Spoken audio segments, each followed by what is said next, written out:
Hey guys, welcome to Walsham Weekly. This week I'm speaking to Anjuli Mack. She is quite an inspiration for me. This is one of the best conversations I think I've ever had. It's quite, even on and off the podcast, she is very honest and true to herself, and she tries to give very good and positive vibes. Just to give you the rundown of who she is a fitness YouTuber, a fitness competitor. She is an Instagram creator. She is many, many things. And yeah, I think there's a lot of value that you can get out of this episode because she has very, very good perspectives, but also there are a few things that I thought she would go one way on some topics, but she went in the complete opposite direction. And most of her opinions I generally do agree with. So yeah, thank you guys very much for listening and enjoy the episode. I'm gonna show you how great I am. Everything around you that you call life was made up by people that were no smarter than Everybody you. has time. Stop watching Lost. I love what I do, and that's why I'm doing what I love. Hey guys, welcome to Walsham Weekly. I am here with Anjuli Mack, a fitness YouTuber, blogger, and fitness competitor. How did you start this whole journey of fitness and self-improvement? What was the first steps you took? So I actually have a background in violin and piano, and I was always kind of on a mission to be the best version of myself. And with violin and piano, it was taking a lot of energy in terms of practice and a lot of hard work, and I just needed stress relief from that. So I started going to the gym, and all I was doing was cardio. I was just going on the treadmill, just a bit of downtime, like after college or high school. And then one day I decided I'd start like lifting weights. So I started playing on all the machines and just having fun. Met a few trainers there who started to help me, and that kind of sparked it off for me. And then I ended up going to uni and doing accounting and violin. And accounting added more stress to my life, which I didn't enjoy. So I went back to the gym, I started lifting weights, and that became my stress relief. And from there, I kind of just wanted to get stronger, feel healthier, take a bit of stress off myself from the accounting side of things. And that just kind of kicked it off. And then from there I started my Instagram. I thought I would just track my own progress, kind of post some photos, no one would ever see anything. And I started posting them, and none of my friends kind of were following me on Instagram, and it started to just grow and grow with strangers from around the world. I saw how supportive everyone was, and so I kept going. And then from there I started doing workout videos, and I guess people really liked it. I guess people just wanted some positivity in their lives, on their news feeds. Started posting smiley selfies and things, and I guess people just wanted someone that was kind of on the same journey as them, because I wasn't someone that was really skinny or had abs or anything. I was just some girl that liked going to the gym, smiling, and living a healthy lifestyle, so it was more relatable. But yeah. So you started very just enjoying the whole process and then just trying to keep going. So with because I know you do a lot of training, and I know you work with EHP and you do a lot of good stuff like that. With your training and nutrition, what are the main principles that you stick to? Yeah, so this is different because when I started, I kind of focused on training, but I never looked into my nutrition. So I was constantly training really hard and never seeing any results. And I tried every kind of diet you can imagine, all the fad things of low carb, low fat, high protein, keto diet, fasting. I tried literally everything you can imagine. And then one day I just thought, right, I need to actually look after myself and be healthy as a whole. So that's where I went to a nutritionist. We looked at not counting any calories, not counting any macronutrients, and just trying to get whole foods into me. So I started with that, started feeling way better about myself. And then later on, I decided I would start counting macros again. So I follow an if it fits your macros principle, where I count my proteins, fats, carbs, and fiber. And I've gone through a roller coaster and a yo-yo, like up and down of all the different diets and my weight and things. And comp was kind of where I realized if I wanted to compete, I had to stick to one thing. And that one thing that I did was counting my calories, my macros, and sticking to it. And it works. And would you say that's definitely the main thing that most people should follow? Like, because I know there's a lot of crazy diets out there. Like if you're a runner, if you're a weightlifter, there's all these things that you should do. Like not necessarily like vegan and vegetarian diets, like just normal whatever diets. Do you think counting calories and doing that is essential? Yeah, well, I think that absolutely everyone is different. So obviously what works for me won't work for everyone else.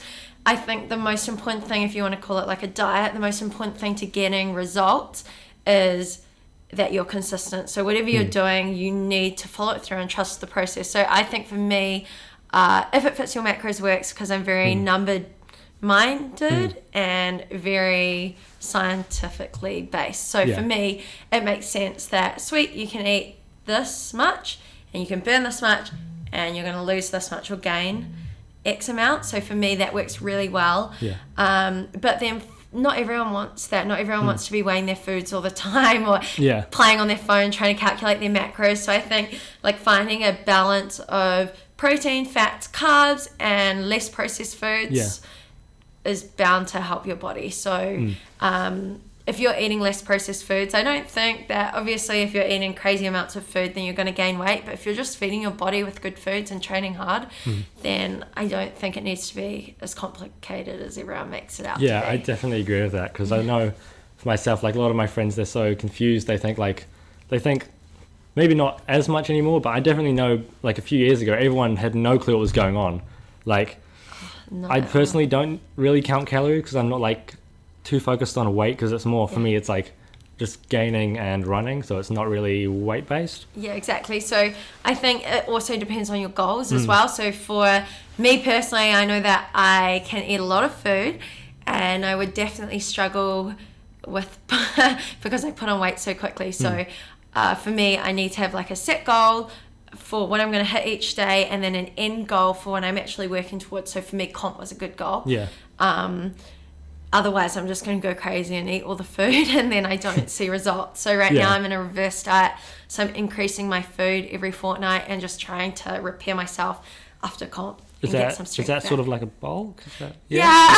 It's technically a mini bulk, but I just don't want to get into my head the idea of a bulk and think that I can eat whatever I want. I feel that. So I'm just focusing on eating more carbs, but trying to control them. Like they're coming from brown basmati rice, oats, fruit, just really kind of clean sources. And do you think that there is, like, when it comes to clean sources and like, say if I was going to go and if I wanted to lose weight, is because I'm not too clear on the whole nutrition thing, like it, but say if I was going to, because I see a lot of people saying with things like intermittent fasting, with things like that, with say if I went and ate a Big Mac and some fries, or the same amount of calories if it was potatoes, would there be much difference in that? I actually love that question. That's so good. So everyone always says like, oh, clean foods, dirty foods, and I actually don't like those terms. Like when I say clean, I just mean less processed.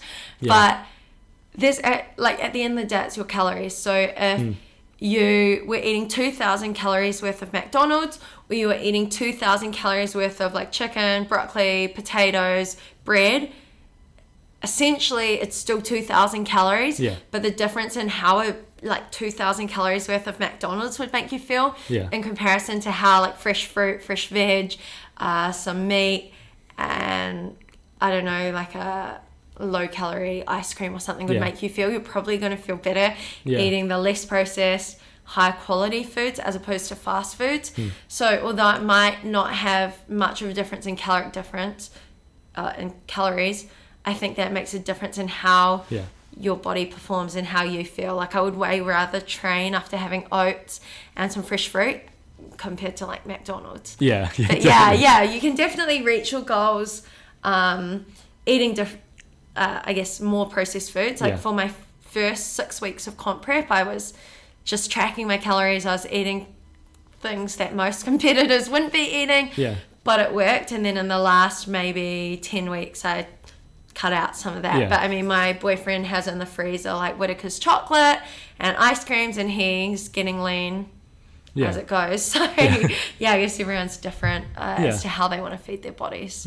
So I know she mentioned that you did a competition. What are the main reasons that you started a competition, and the main benefits that you got out of a competition? Yeah, so for me, I never in my wildest dreams would have competed. It wasn't for me. I saw all these other girls doing it. I had friends doing it, and they talk about comp prep, and it sounded awful. Like all the cardio they were doing, the foods that they weren't eating just didn't tempt me at all. And then one day something just clicked. It was literally this year, something in my mind just clicked, and I was like, oh, you know what, I'm tired of kind of not being where I want to be. I think I should compete. And I just felt as if something switched in my mind, and I was more motivated than anything. And so I hit up my friend Rachel Dillon, who's a WBFF pro. She's also sponsored by EHP Labs. And I just said to her, you know what, this is what I look like now. Could I compete in the next WBFF in Australia? It's in 15 weeks. She said, yeah, but you need to start now. So I literally started that day. I did 15 weeks prep with her, and I think the main reason why I wanted to do it was because I wanted an end goal where I set a date and I knew I couldn't get out of it. I paid for my flights, hotel accommodation, bikini, and everything cost about $4,000 to do. So it wasn't cheap.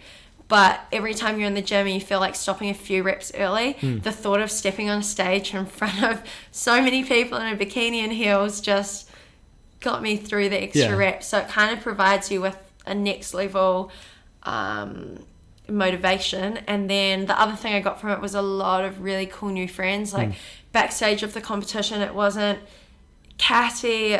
It was just like a big family vibe backstage. Girls were helping each other with their hair, bikinis, everything. It was just so nice. It was one of the best experiences so far. Stepping on the stage kind of just makes you smile non-stop. You're so proud. Your legs are shaking like crazy. But it's kind of just a way to showcase all your hard work. So for me, that was, I guess, just the whole experience. I enjoyed the whole journey. I didn't do endless amounts of cardio. I didn't starve myself. I did it in a really healthy way.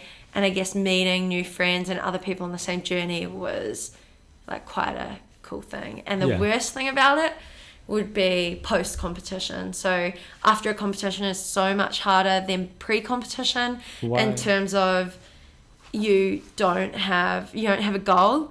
And although you should reverse diet properly, it's very hard after a competition not to eat everything in sight. So I really struggled with that. And I have done a YouTube video on it covering all about binge eating and self-esteem, because it takes a lot out of you putting on, like 5 kilos after competition. You can lose your abs pretty quickly if you go as crazy as I did. But yeah, post-competition is hard, but I don't regret anything because I've learned so much about myself and my food habits. Because personally, I'd find competitions quite a scary thing to do. Do you say it would boost your confidence a lot just to get up there in front of all those people and just actually knowing like, okay, I've done the work, I'm here, like? I think for me, if you're self-conscious, this is where I was when I started my journey. If you're really self-conscious, stepping on stage in front of judges and people that are literally judging you on every bit of your body is not the thing to do. So some people think like, oh yeah, if I do a competition, it'll be fine. I'll diet, I'll do my training, it's going to make me feel better, look better.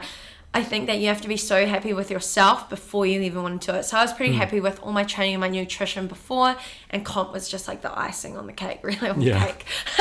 Talking about cake and competing. But anyway, so stepping on stage for me was a very proud moment. It's up there with all my violin exams I did with graduating uni. Like, I definitely rate it as one of the hardest things I've done.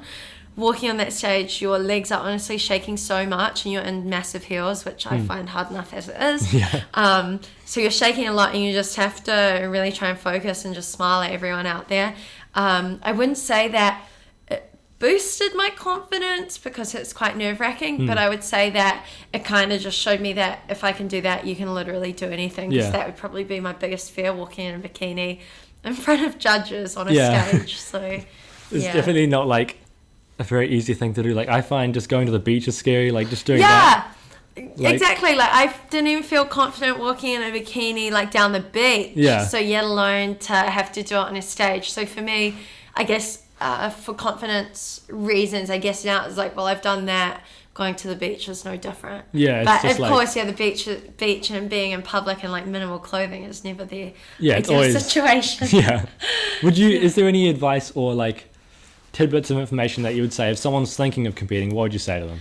I would say that you really need to make sure that you've lived a healthy lifestyle for a while. Like, I wouldn't say that someone's brand new into the gym that they should go into the gym and be like, I'm going to compete this year, because it does take a long time. I had been training for I think maybe 5 years, maybe 3 consistently, but 5 total, before even deciding to compete. So I would say just make sure that you're feeding yourself with good foods, you're training really hard, you've built up like a bit of muscle, and then decide to compete instead of just going in and thinking you're going to compete straight away, because it does take time. But then on the flip side, if you are new to the gym or you've been training for a while, just make sure you get a coach from day one. That would be my only regret. If I could change my fitness journey, it would be that I had a top coach or personal trainer from the very start, because I'd be so far ahead by now. So if I could have had a trainer back in my hometown, which literally was like 30,000 people, no one really there, no girls are into the fitness stuff, then I would have started with that and I just would have shot ahead. But I think get a good coach and don't be so hard on yourself, and try to make sure that you don't get into any bad relationships with food. So eating and feeling guilty is a sign that you need to be working on your nutrition. But So I've noticed for your Instagram a lot, like you have a very good mindset. Like I know you do show the times when you get down and the times when you're not feeling amazing, but a lot of the time you do try to keep yourself happy and positive. What are the main things you do to try keep yourself grounded, happy and motivated? Oh, I love that. Okay. So I think, I guess with me, I do keep it very real. So if I'm having a down day, I'll either not post or I'll post so that people know that they're not alone on their journey. But for me, the majority of the time, I am genuinely just as happy as I am online. So what you see online is what you get in person. And I guess the way I do that is, I do a few things. The way I do that is, like, I always try and stay grounded by surrounding myself with like family that's obviously been there from the start. So my mum, my dad, very important to me. My brother is in Wellington, and whenever I can, I see him. He always keeps me grounded because he's an older brother, and that's what they do. And then staying in touch with all my friends from back in high school also helps. Talking to people that have been there from the start when I started my Instagrams and things, I find it just reminds me like where you come from, and I think that's so important. And then in terms of staying positive and forward thinking, if I am having a bad day, I just realize that it's just one day out of however many I've lived so far, however many I'm going to live in the future, and I don't let it like dampen my spirits, I guess. So you might have a bad day, but it's one out of how many, so you just have to focus on the positives. And I also try and find the little things in each day that make me smile. So like yesterday I was walking and it was raining, but then I saw a double rainbow. And I was like, oh, well, I'm walking in the rain, but how cool is that? And I took a photo of the 2 rainbows and I posted it on Insta, and that was just a little thing that brightened my day. So there's so many little things like that. Or you could do something nice for someone else, because you'll find that if you walk down the street in Auckland, we have a lot of homeless people. You go buy them a meal, you give it to them, they're going to be so grateful. It leaves you feeling ridiculously good. It's a win-win. And then you've done something good for someone, and I believe that karma is always a good thing, and that the law of attraction will pay off, and it'll come back to you, and you'll hopefully have a better day the next day. But I do try and stay very positive, and I do rely on motivational speeches a lot. I find that they really help me get through my tough times, especially at uni when I was doing something I wasn't passionate about at all. I knew I didn't want to do accounting for the rest of my life, so I listened to motivational speeches every day. So I'd start my day off with that, going to the gym, doing violin, doing piano, and just trying to take time to myself to breathe and stay happy. Because I think that you can't really help other people, and you can't put out good vibes to the world if you're absolutely empty and running yourself into the ground. So I try and take time for myself. And one of my goals for the next few weeks is to go to yoga and to try and get into mindful thinking and to really focus on, like, as different as it sounds, kind of like meditating. So just taking time out of my day to breathe and have no phone, no social media, nothing else interrupting me, and just take some time out. So I definitely, I've tried meditating a few times, and I find it quite hard to zone out. Like I always get so distracted. Like I tried, there was a time I tried a long time ago, I tried to just do it, but then I realized my phone distracted me, so I got rid of my phone. I still just, my mind wanders. This is actually a thing was watching or listening to a TED talk while I was working the other day, and they're saying most people give up meditation or mindful thinking and things within the first time they try because they can't do it because it's hard. And it is hard, so I guess you just have to push past that. Like there's certain apps these days that can help you. For me, before I go to sleep, I put my phone on airplane mode about maybe 15 minutes before I sleep. I try and just chill my mind out before I go to bed, and then even when I'm like drifting off to sleep, that's almost time for me to have downtime to myself, because I definitely don't want to use my phone in bed or anything like that. So I do try my best just to zone out, because it can be very time consuming. Like, as you know, I reply to every single person on social media, and I'm constantly putting out good vibes, and of course it does take its toll. And I just sometimes just need to put my headphones in and go to the gym and not talk to anyone. Yeah, I definitely like, because I know, because there's a lot of people in the fitness industry and like just in social media in general, they won't reply to people, they just sort of leave it. Like, how do you actually reply to all those people, like, and why do you go and reply to every single one that DMs you? I like that too. So for me, like, I guess I want to help as many people as I can, and I created social media initially just to motivate myself and to hold myself accountable. But when I saw how many people really actually needed some good vibes in their life, it was actually quite shocking. Like, some of the messages I've had, hearing other people's stories just makes me want to reach more and more people each day. So if I can just reply to them and it makes their day, and some people, to me, it doesn't make sense because I'm just me, but if I reply to their message, they'll say like, oh my gosh, she liked my photo, or she replied to my message, blah, blah, blah. And they get so happy, and that makes me happy. So it's like a nice little circle. And to me, like, I wouldn't be able to have some of the opportunities I've had without each and every one of the people out there that like my photos or follow me. Like, without them, I wouldn't be able to be with Gymshark or EHP Labs. You know, like, companies look at people that can genuinely influence other people, and I think that a lot of people do trust what I say because I keep it real all the time. So I'm just appreciative of everyone that takes time to message me, so why wouldn't I take time to message them? Sometimes it might take me a while to get back, but I get there eventually. But when it comes to, like, because before you said was it economics? Accounting. Accounting. And everything, business management. Was there, like, with that, and if you weren't like passionate about it and all that, because I know for myself a while ago, I was like, when I was in my last year of high school, I didn't know what I wanted to do. I was just trying to pick a random thing, and then I ended up in like health science, and I'm like, I'm sort of about that, but I don't know, and I'm going into maybe podiatry, but I don't know. What would you have to say for someone like looking to find their passion? What would you say? Okay, so I think, that's so hard. I actually don't know. So I guess for me, doing accounting was not my passion, but that made me realize that that was just one thing that wasn't going to work for me. So it made me want to hunt out something that I enjoyed.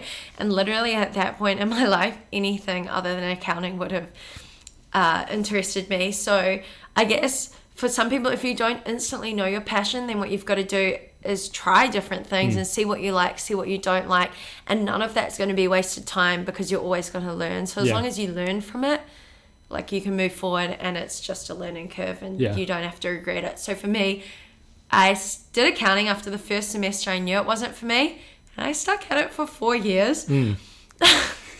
And lots of people would think that that was a waste of time, and I'm not in accounting now, but I learned so many things about myself. Like, I learned that I could stick to something that I absolutely dreaded for 4 whole years. So imagine like how passionate I could be about something I actually wanted to do, and how much time I'd commit to it.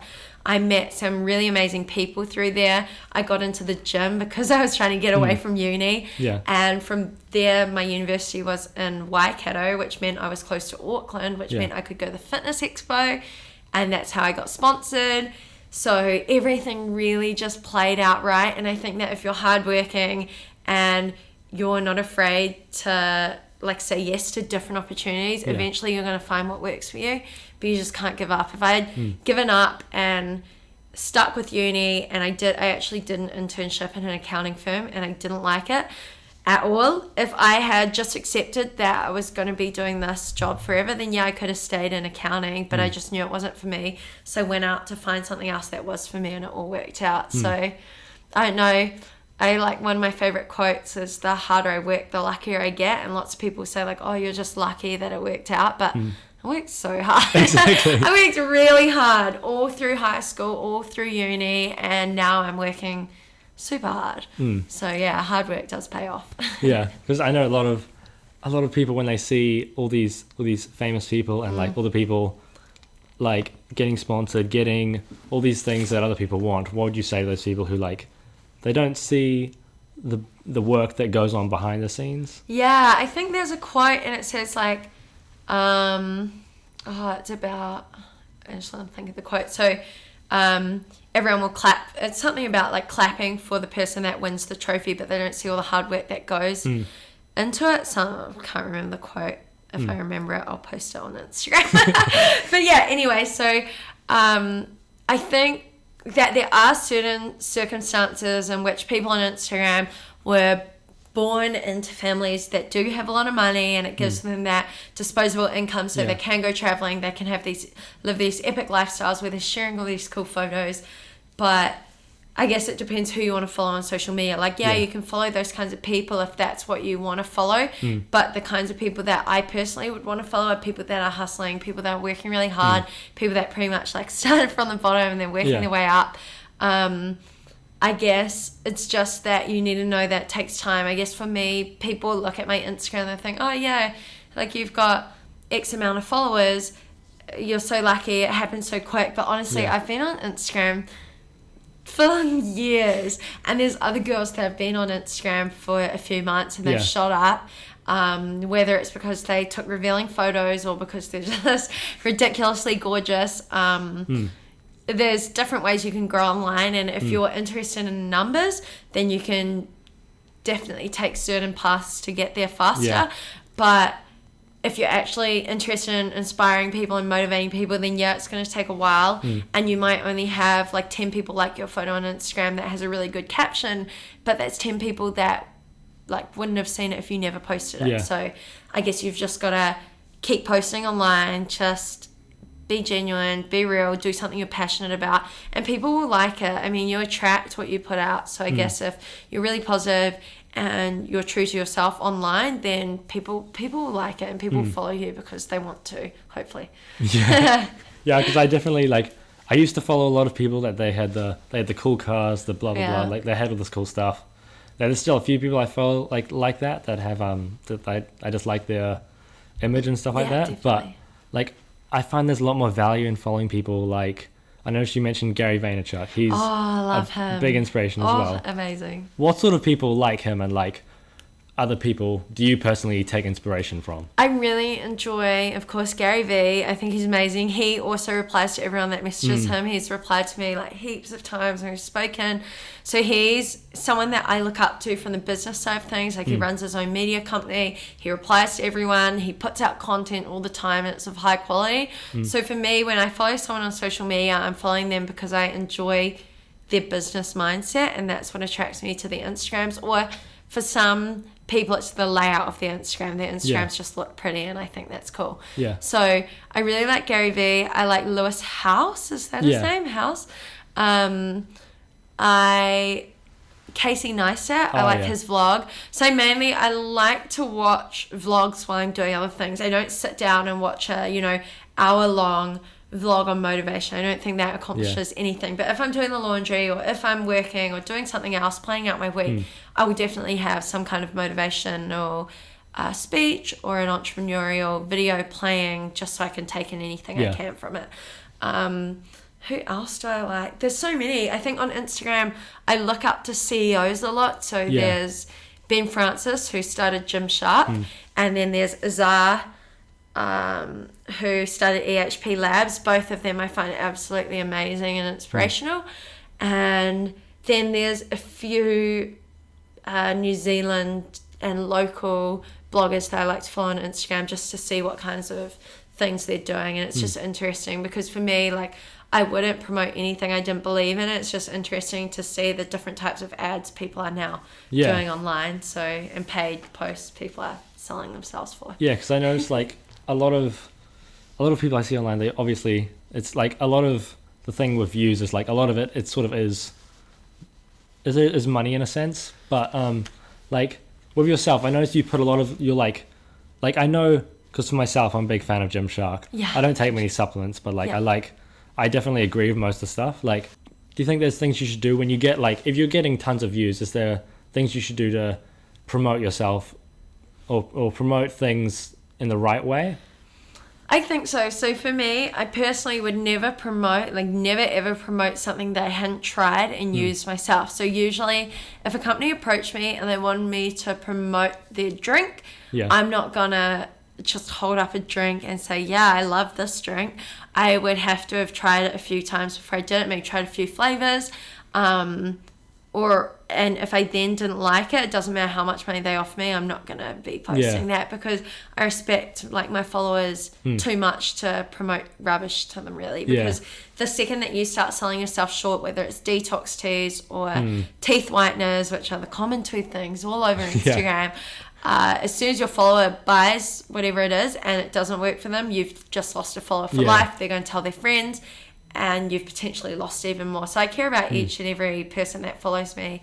I would say that you should be very picky with the brands that you choose to work with, and that you should only choose ones that align with your morals. So for me personally, I would never pick a detox tea, because my impression of a detox tea is that a detox tea is telling people that you need to drink this tea and you're going to lose weight and you're going to reach your goals and you're going to have a summer body. In their terms, is just a skinny body that like it's not healthy.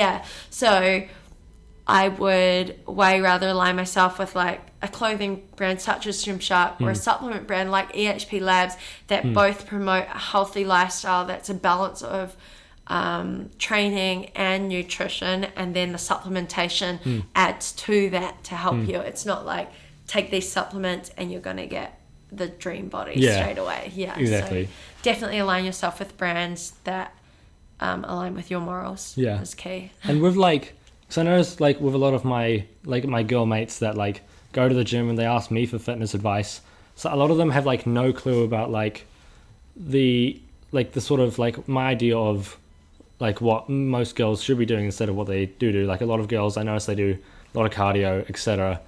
Like, do you think there's a better way that they should be doing it?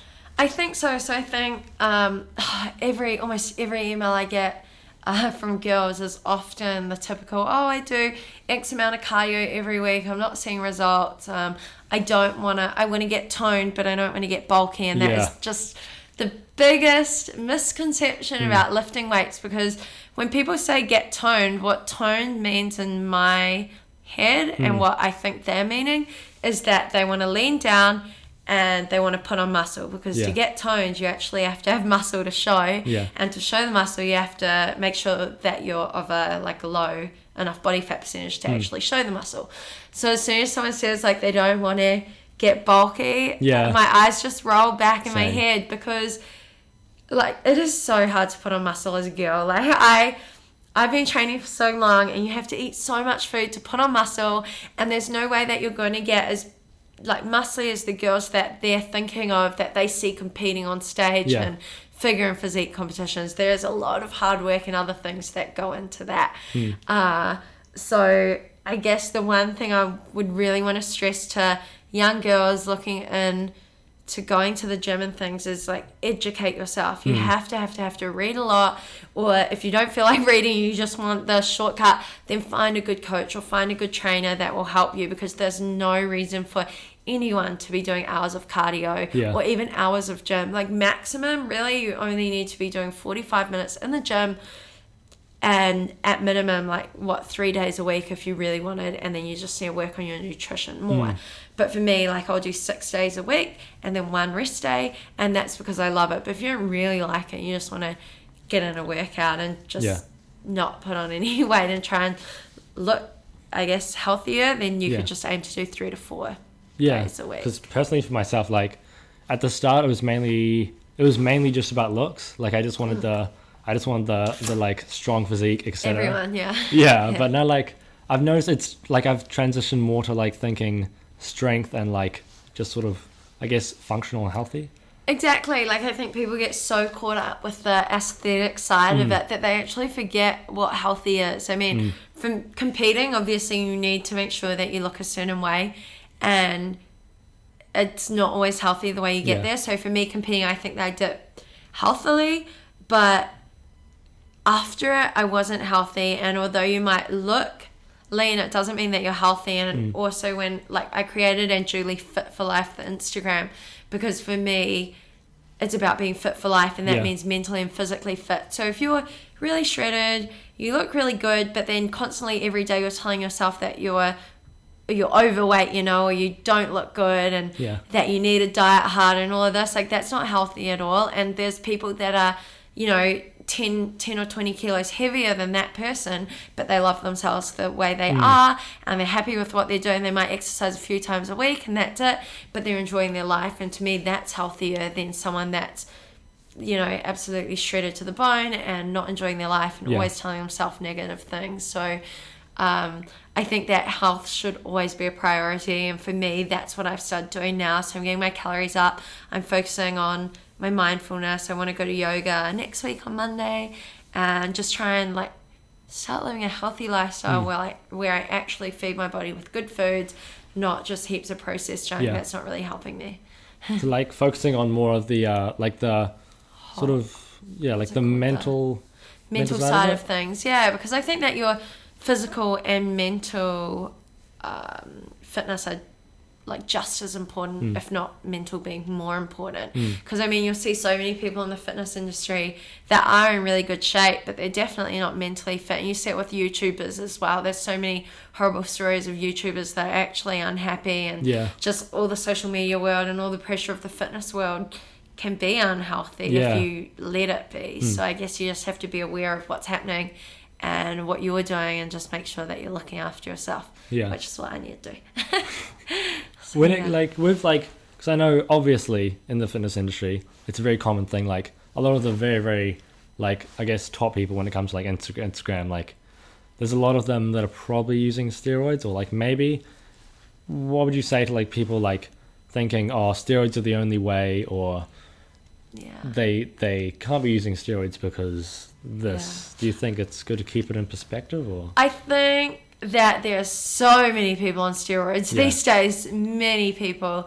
To be honest, especially in New Zealand, I competed in WBFF, and that's a non-drug tested federation. But if you look at the girls in that federation compared to other federations that are non-natural, you'll notice a big difference in the way their shoulders look and the way, like, our muscles look and things. Like, I got to the stage completely natural, and I showed myself that it's possible. But before, I was looking at girls online that were competing, and I honestly thought they weren't natural. And now I'm a bit confused because I've seen how much you can change naturally. I'm like, who is natural and who's not? But I think there will always be people out there that are not natural, and I guess it doesn't really matter unless they're competing in a natural federation against you, then that's the only time you should probably be annoyed.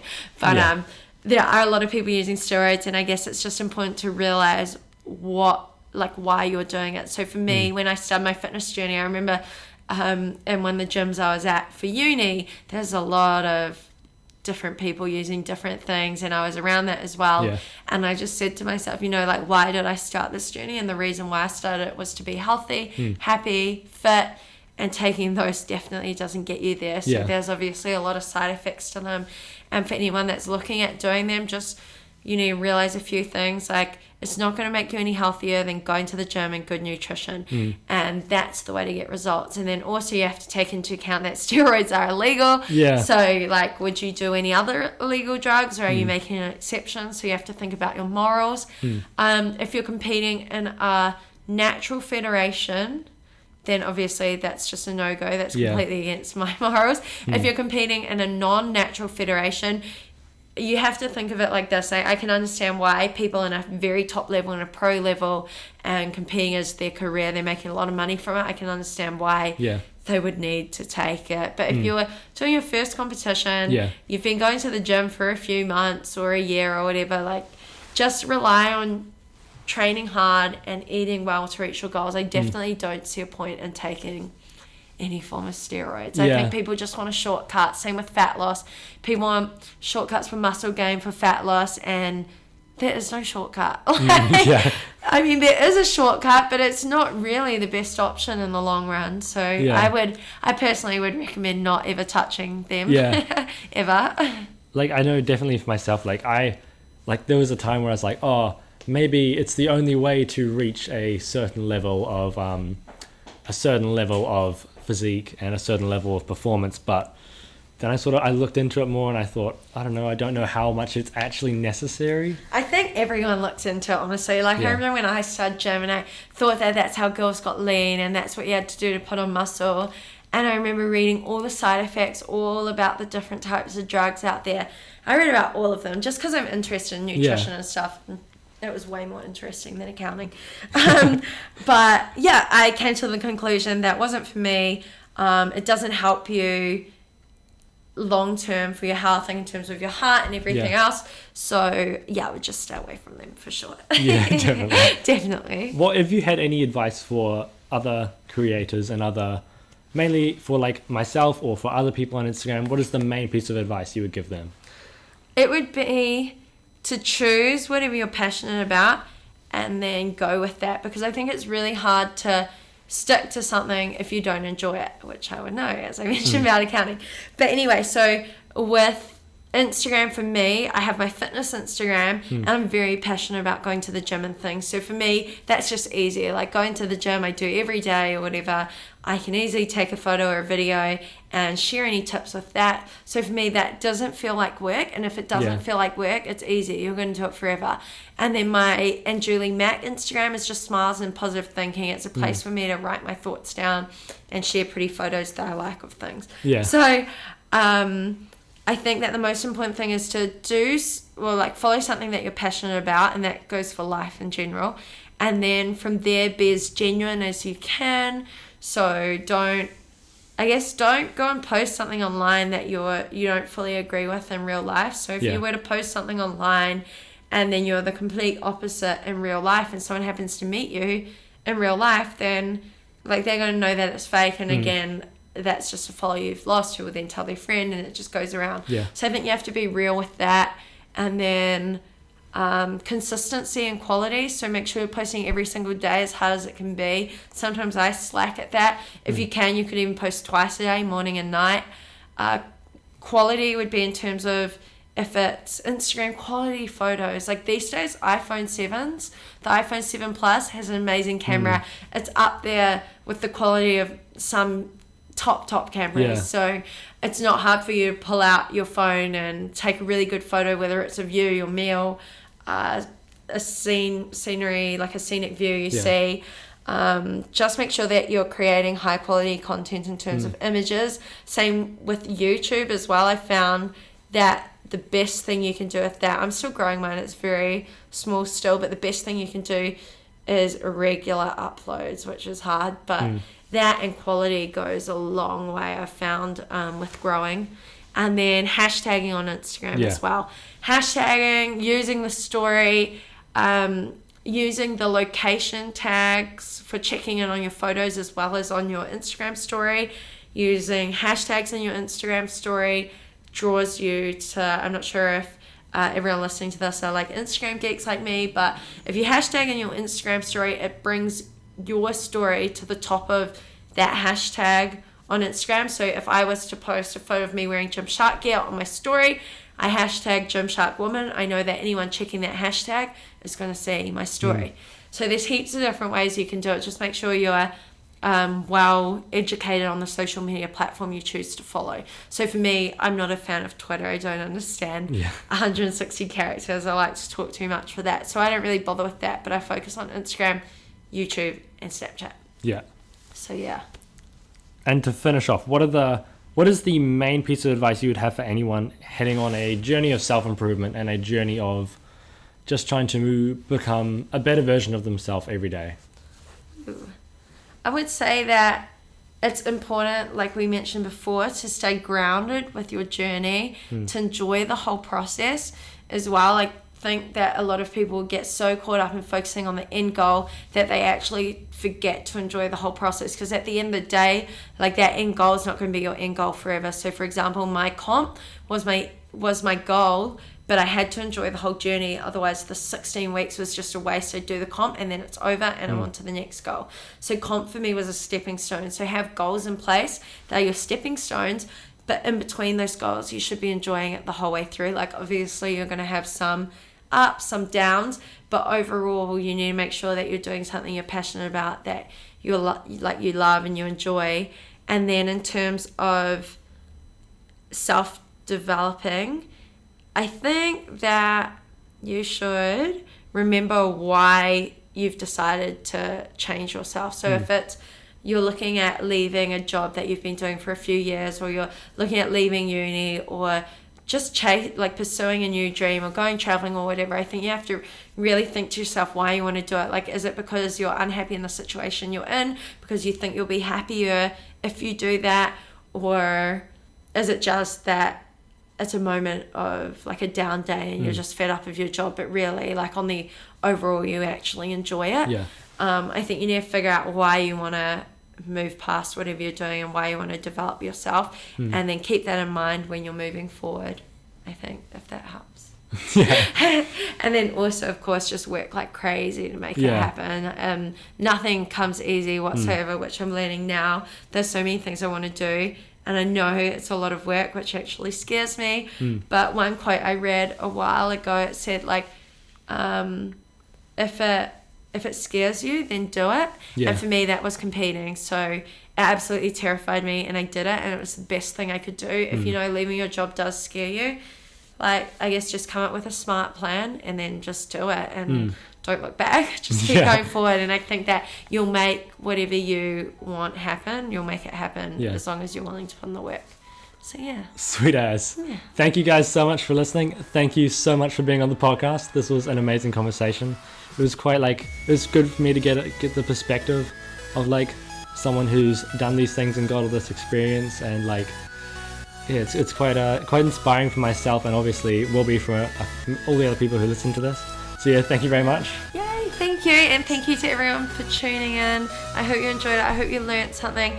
And one more thing I wanted to add is that with all the content you're creating, make sure that you add value to people. So with this podcast, I hope that you guys learned something from it.